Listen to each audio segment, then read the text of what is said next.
Libala obwaka minote okangi kitambala makasi bongo na mutu mais ba jour normal obwaka makana be mission là ta kitoko eningo laksani en plus to moni pe remise de dot sango ka enveloppe a pamba bongo ba biloko o ba pesa na libala to moni te obiti nani libala Karim Mokonzi na tika no ekufa ka ba mamboti ya ba réputation ya ba le passé mambo sala siko e rattraper yo oningo bala siko e kanyi yo pena na kingo étranglé lobi te yo kete yo selibanga na yo tina suka tili fo boto kabana te omoni donc ozu penser bana yo ko bokanga na pa lokwa posona musuni posko soto tala bongo siko obala po na Karim Mokonzi siko so libala ngwe simbite donc obo ya na pena mobala na po na Karim Mokonzi parce que tu okende ko vivre mambo yo vivre na katanda ko na libala Karim Mokonzi ozati o vivre ngo yo moko pena makasi okebite mo mukina ba camarade no ba moura ba malika et tout ekiri na bino kaka grâce te mo kangi kitambala moyo mo Kristo muinda na mtu alati chemise moka ya bongo akangi na liputa na ebite so eza ndenga coutume na bango to eza ndeni nga comprendre te place wana entre guillemets zaki remise des dots moi si pena ozobala olata bongo.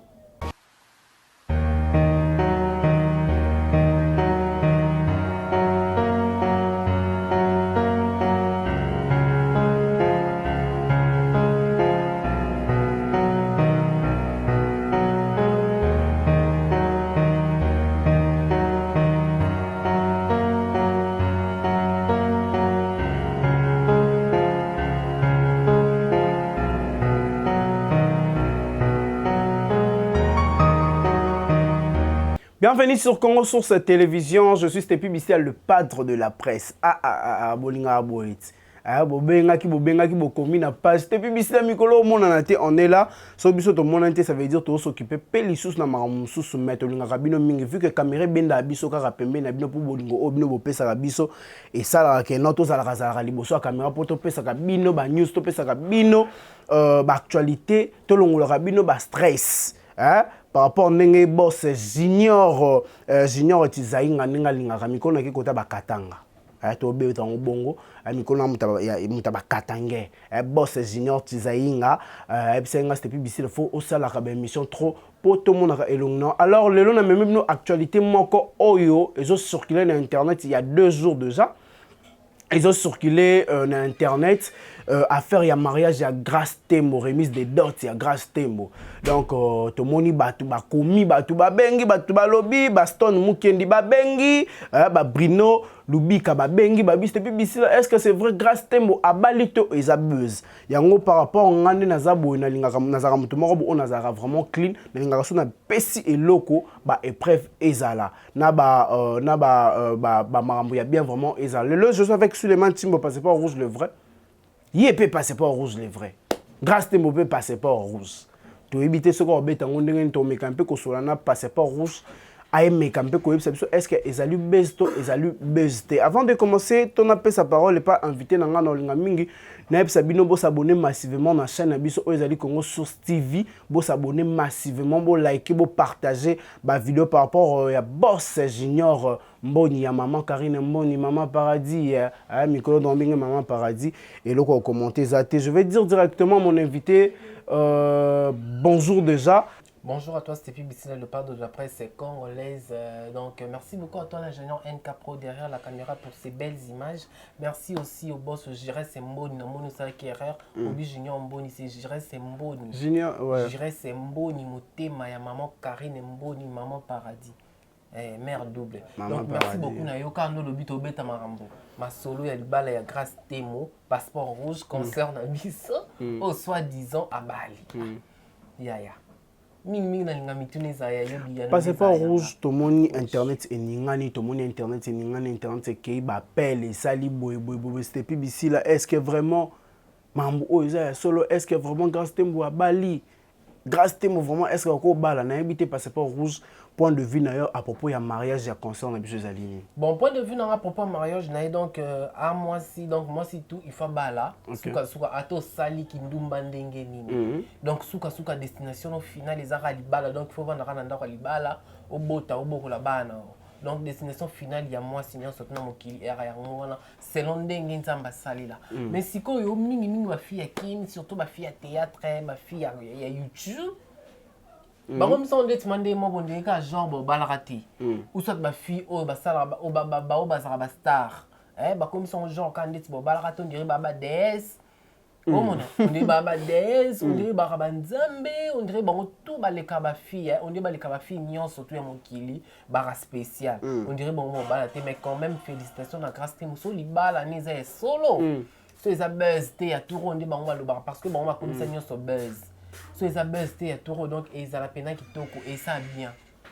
Mais on a vu na résidence il y a grâce Temo, on a vu ba parents grâce Temo, grand Temo azaki wana ba remise il y a d'autres ba pesa ba d'autres bilo ouais bilo ka d'autres oyo moni passeport tout monde on a ba image grâce Temo na monika ka photo grâce Temo telema kangi tambala na mutu alati kutu même pandenge Maria lataka parce que pour nous eza deux hommes ba telemi wana moko azopia muninga enveloppe ou soit grâce Temo a simbi vers mo ya masanga so ya nini eza buzz ndenge ezalaki tour à liboso te parce que tour à liboso o mambo ya d'accord tande salama oyo ezo éveiller ba doute nanga parce que bango barabata ba buzz bon nga basala likambo oyo eza sérieux oyo to mosusu etenir na bavia bato to mosusu nayebi te so basala yango mpo ani nano babez on bacréer yango pour quel but nayeba ti omoni donc bon nga bacréer buzz mambo mpo na kaka te basala omona mpo mokili eloba baningisa zaire nde bango balobaka alors que au fond eza vérité et a vérité te eza bosolo te omona parce que nga namoni ka photo moko grâce te parce que moto azobala normalement ata présentation apamba il faut bonga mo boka makitoko boka miwao surtout ya grâce te monde to yebeli kasi oya passeport rouge nde to yoka passeport rouge madame il faut boka mapena ke mal bato ba sentir pena ke tel libala passeport rouge ezali yango pena ko eningisi Zaire mais ce que yo libala oboka minote okangi kitambala makasi bongo na mutu mais ba jour normal oboka makana be mission la ta kitoko eningo la tsani. En plus, ton moni peut remise des dots en cas enveloppe à pamba. Bongo babiloko o ba pesa na libala. Ton moni te. Balobi grâce te parce que bango ne balinga ko exposer ba vie na bango. Ne balinga nyo surtout ya bango mokileye bango fallait normalement ba pesa ba photo et bima ba kangi pamba photo ba poster parce que nga mona photo na page amour. Na monika deux photos mo be moura chin date ezaki le 1er août. Donc le 1er août. C'était hier. Ouais, c'était hier. C'était hier dimanche le 1er août. Mais le 1er août, on peut na moni kaka grâce te mo kangi kitamba na moyo mo Kristo muinda na mtu alati chemise moka ya bongo akangi na liputa. Na ebite so eza ndenga coutume na bango to eza ndeni nga comprendre te place wana entre guillemets zaki remise des dots moi si pena ozobala. Olata bongo. Bon, peut-être asalenga ndinga ki star ba mona keno na suduke la monte ndinga passeport rouge mais alinga la ta simple quand même ndinga la ta raso ba alinga azena besoin ba tbaye ba kete asuduke la monte alinga la ta simple aboka mi simple exagéré ndete mais siko yé a exagéré te aboka mi pété wana ezandeti ala autola la ala muki mbala moko ayer mise de dots ngo ya yé moko kolonzoto est-ce qu'ils en sens ata ba bolanda biso baba zoba te yaya attaque ba créer ba base en beau crayon na ndinga mais ce qu'on base on peut ba crayon par rapport à quoi pour boki Karim Mokonza zimo balasika oh maman ndi bongo palola to ndeni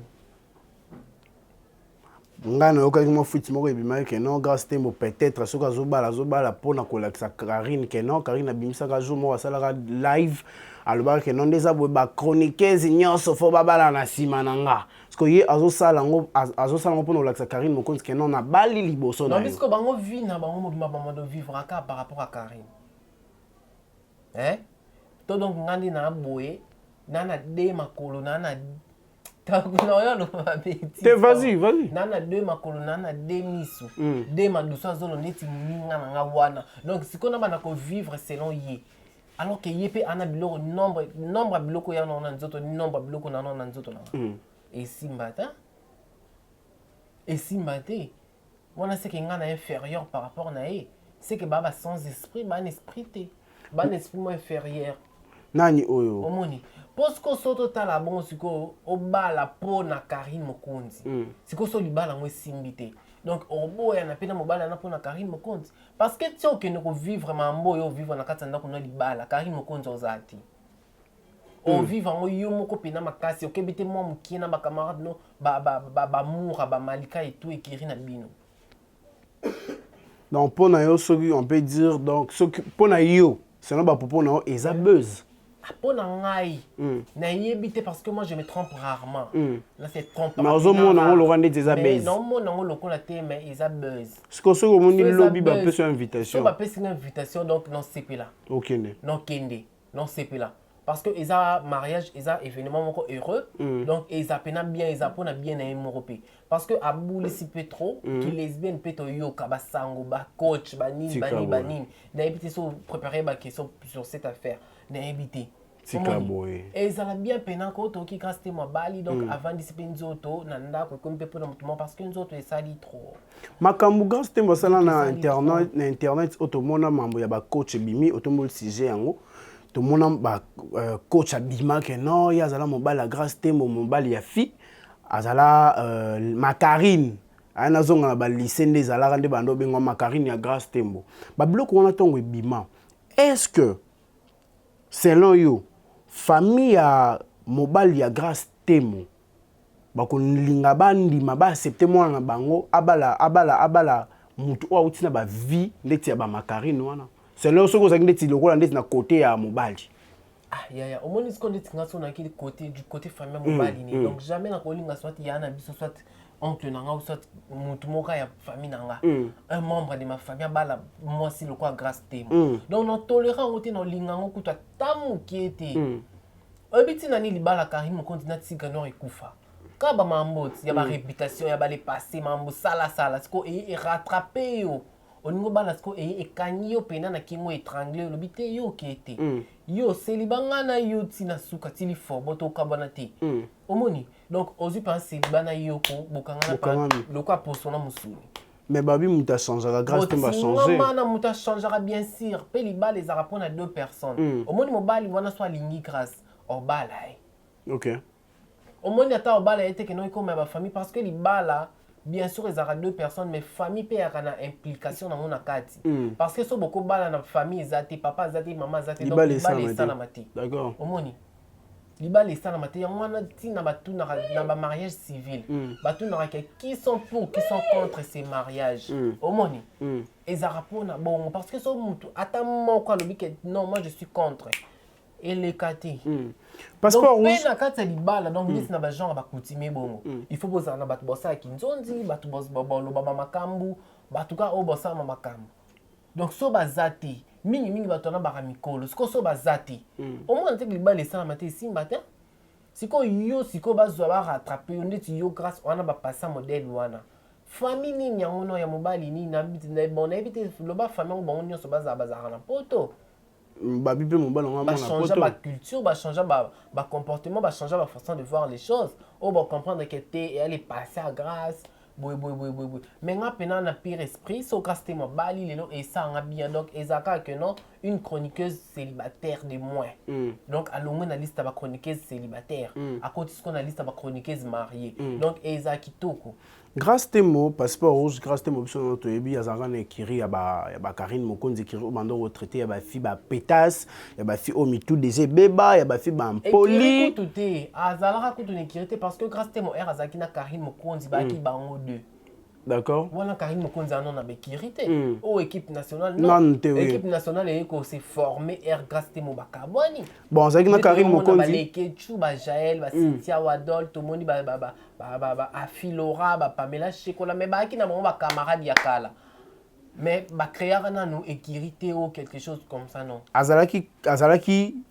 bazalaki deux na Karine Mokonzi monde babi que Karine Mokonzi impoli Karine Mokonzi afingaka batu Karine Mokonzi mal réputé c'est idem aussi avec Grâce Temo. Maintenant ma question est celle-ci, est-ce que babiloko wana au Grâce Temo sala pendant nanu bazalaka na Karine Mokonzi et que comme melaye ba problème té na libala na ye non bi est-ce que mambu ya coach RBB wana ba na Karine Mokonzi ça doit te répondre na ba fan na biso. Est-ce que wana bazaka na Karine Mokonzi avance te na tout ni répondre nga er makamba coach bimi est-ce que bazaka na Karine Mokonzi to da bakabali non yo avancer na ba ebi maman mambo o lobela avancer donc voilà et atterri non o ba sala na Karine to erazaki na Karine wana ndi rattraper té parce que ça na mambo ya ma be kutu ya somme o sala avant ko na Karine erazaki na Karine babi Karine mo ko tabe bisa mwana batu n'importe quoi babi grâce témoin ya mwana malamu grâce témoin tabe bisa Karine moi malama finga batu te mais ya banda ko finga Karine erazako sana chaîne na grâce mbizi ezala ndi bongo ana ko finga Karine mo kondi il est grâce à ça na chaîne grâce mbizi est-ce que moi malamu finga bato moi malamu fola ta jipa mulaiti na makolo lati manche longue okangi tambala na mtu osa mambaba malamu basala na bible na sali peka wandi moi malamu pe ba wana pe kutu bakoma ba mabe kutu kolekana bato balata ba mini jupe donc na mokilo moi malamu akati donc ki moi na malamu ezaka état d'esprit okokoma moi malamu na moment bope obongwani po komi moi mabe à un certain moment donc ezaka bongo omoni d'accord ezaka bongo ezate que te ba mambo kaka asalaka uniquement kaka na Karine nde yango rattraper te parce que ana ba bêtise ebele oya sala sans Karine to comment okutu mokiliko so yo kikutu ekambo etikala na opole les preuves mamba coach to comment na ngana poser pe question sur mamba coach wana passeport rouge to mona yo na ba vidéo na ba émission ya anniversaire ya coach na tanga kombo ya mutu obozane te pour no créer polémique te to mona yo okata gâteau ya mobali ex mobali ya Grace Tembo okataka yango okataka gâteau wana par jalousie parce que yo posa passeport rouge okataka ngo kaka po oynyongisa ke no biso mikolo to comme na coach non exactement pour na nyongisa ou pour na nini donc ezama et ya na internet au monde internet donc tu as na guerre donc tant qu'on a la guerre à la guerre comme à la guerre pena to kene per bongo netika na guerre il faut to ke per bongo yo to memela ki ngo bongo mutu to akini na vidéo c'est Magali Kongolo donc to memela ki ngo bongo taka ba serena Magali Kongolo na ba Grace Tembo sa collé mais apparemment Magali Kongolo na Grace Tembo ngo pe ba yo kai na bango awa mam na bango ngape na problème Grace Tembo pété so que totali pe bien ya passeport rouge na ndenge ngape na passeport rouge na ndenge nanga donc mutu na mutu occupé ma ramener ça mamne na ndenge na donc to kata ba gâteau wana ko to zana coach to ko so na coach et apporter na ko te loti et même na ngape loko pété donc ça nga par rapport ya buzz ba rando bozala ngo ba sera ngape kutu eloko pété to musuku pe coach on pe kutu ana ba mbongo na msuti le loko tatina te sosi kona bandolo bana bando kundo na bamakambo ya na se wana sosi kona na bandisi kokoloba bambongo nanga misuku talaka nga atinda pete otina ndina zo déception moi sina ye azo la déception mais siko batu mususu ndeti basara to la Magali Kongolo bazo ba lar omoni donc et apo ba mususu to ninga koloba te to zwaka to vanda to boma moto to milangenge donc to bite simba omoni coach on peno apeno eloko peti apeno eloko ti les chèques pena bazimande ay lota passeport rouge lelo soki Grace Tembo bengo abi passeport rouge nana bezo ko ma petit nanga abengo abi passeport rouge nana bezo ko ma petit nanga penza pas futa ngane ti combien par mois to par heure to par apparition on va nous foutre en combien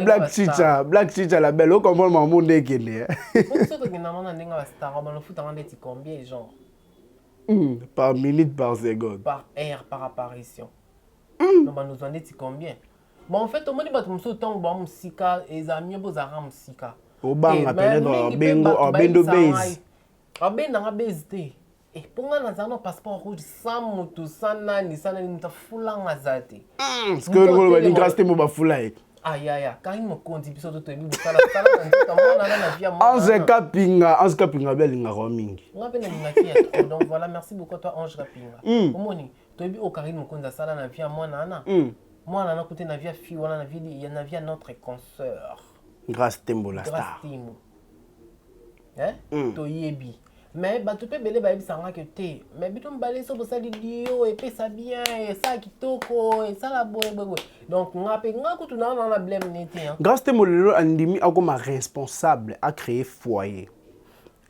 est-ce que akotika ba moura de la presse est-ce que akotika milliers quand je parle de milliers tu comprends directement et ça la facile donc bato bele ba ebisanga que te yo na grâce Dieu n'a bien ça la bien pourquoi on approche à côté bon et à ma mbonenge vie et là pour la question posée non répondre au cas parce que je crois qu'ils avaient une question à souka non répondre au cas et si au moment où on so mali papa na zandu makolongolo ah kana li papa tona basket pas kana li papa ni moya kala tona catch ni moya kala merci. Voilà, c'est presque Tozali sous les mains. N'habité ingénieur NK Soto qui non déjà bien. Donc, passeport rouge, tout cas, on a moins 33 minutes, on a profité de moins 2 ou 4 questions, si c'est possible. Passeport rouge, Toyoka, Yo, Namoura de la presse, Boéla Moutou. Oh, quand je parle de Moutou, tu es évité. N'importe quoi. Même si on a la Moutou, est-ce qu'il y a solo, tu es le Kouta, tu as quoi, faux. Passeport rouge. Faux. Passeport rouge. Mais quand on dit papier moment, tu es un bon passeport rouge. Vrai ou faux? Okenda koluka fio nani oyonani Malika bosane émission l'orachol nga beta. L'orachol beta ngai. Na makasi ni l'orachol za non. Na makasi ni l'orachol za non l'orachol beta nga. Ya yo sakana na beta ngo n'importe quoi. Tokutana na Malika.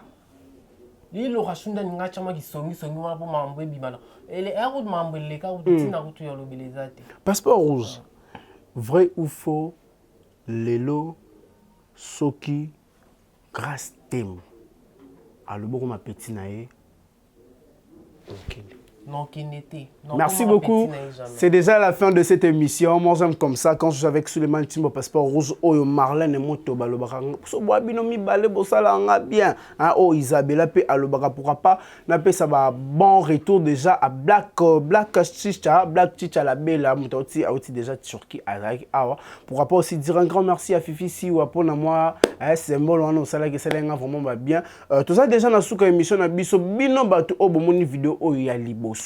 Vous s'abonner massivement parce que si vous voulez rester ici là, si vous voulez Suleiman Timbo passeport rouge et Zara vous s'abonner massivement et que ce bête sa boss na biso reste mboni ya batu ya maman paradis ya Karine Mboni maman ma passe à maman paradis tose la code neto yo kanaki. Quand on c'est déjà la fin de cette émission, sans oublier j'aimerais bien saluer mon boss Kota Katanga wana Junior Chizainga babi boss quand je dis boss hein et longo mona baston mon et ça la rabiso bien sûr qui botine la rabiso bablo wana ndeto yo kanaka pour tout voir kana. Voilà, c'est déjà la fin de cette émission. Abonnez-vous massivement sur notre chaîne hein, pour na mutu oyo tali vidéo oyo mbala liboso balobi mutu lingaka stepi bise lingaka Suleiman Timbo passeport rouge le vrai.